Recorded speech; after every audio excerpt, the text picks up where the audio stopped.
گزر گئی، اس شخص کو بھی ڈھونڈتے ہوئے مجھے نہیں ملا۔ یاد رکھ لو، اگر کسی نے کسی کے ساتھ زنا کیا ہے، فرمایا جب تک وہ اپنی بیوی سے، اپنی بیٹی سے، اپنی ماں سے، اپنی بھتیجی سے، اپنی جو ہے وہ نواسی سے، اپنی پوتی سے یہ زنا ہوتا ہوا ان میں سے اپنے خون سے جب تک نہیں دیکھے گا، اس وقت تک اسے موت ہی نہیں آئے گی۔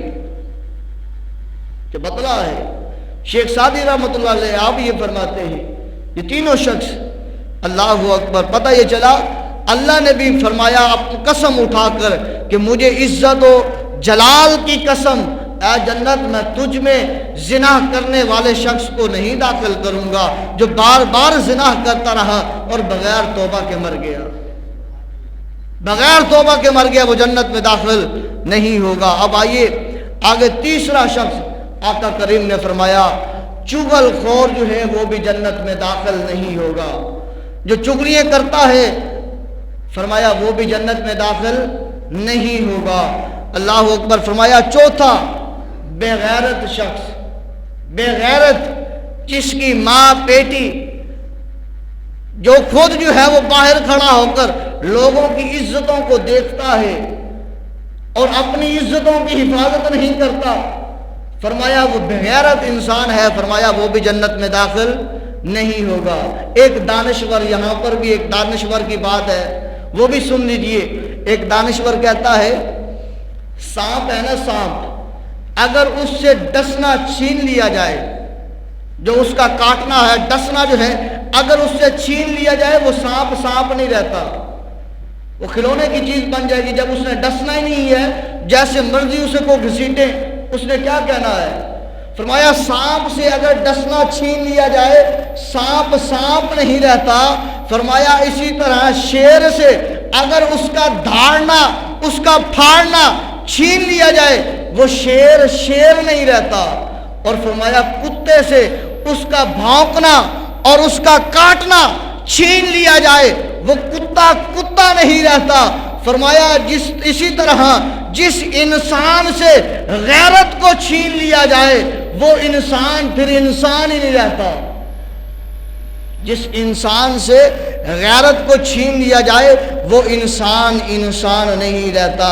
اللہ رب العزت ہم سب کو محبوب علیہ السلام کے بتائے ہوئے طریقے کے مطابق زندگی بسر کرنے والا بنائے۔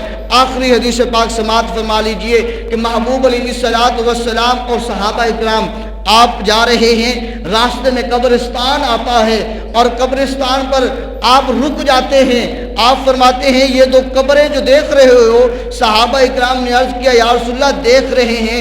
آقا کریم نے فرمایا جاؤ دو سبز ٹہنیاں لے کر آؤ، دو شاخیں سبز لے کر آؤ۔ صحابہ دوڑتے ہوئے گئے، دو شاخیں لے کر آئے سبز تر و تازہ۔ آقا کریم نے ایک شاخ اس قبر پر رکھ دی، ایک شاخ اس قبر پر رکھ دی۔ فرمایا اے میرے غلاموں، پتہ ہے میں نے یہ کیوں کیا ہے؟ عرض کی یا رسول اللہ صلی اللہ علیہ وسلم نہیں معلوم۔ آقا کریم نے فرمایا ان دونوں قبروں میں جو انسان ہے، جو شخص ہیں، ان کے اوپر اللہ کا عذاب ہو رہا تھا، ان کے اوپر اللہ کا عذاب ہو رہا تھا۔ محبوب باہر ہیں اور قبر کے اندر کے حال بتا رہے ہیں۔ فرمایا صحابہ ان دونوں قبروں میں جو دو افراد ہیں ان کے اوپر عذاب ہو رہا تھا۔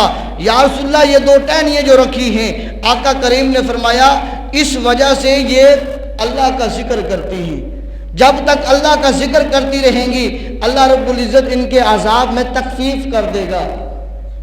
صحابہ نے عرض کی یا رسول اللہ ان کے اوپر عذاب کیوں ہو رہا تھا، یہ عذاب میں مبتلا کیوں تھے؟ آقا کریم نے فرمایا کوئی کبیرہ گناہ نہیں ہے۔ یا رسول اللہ پھر گناہ کون سا ہے؟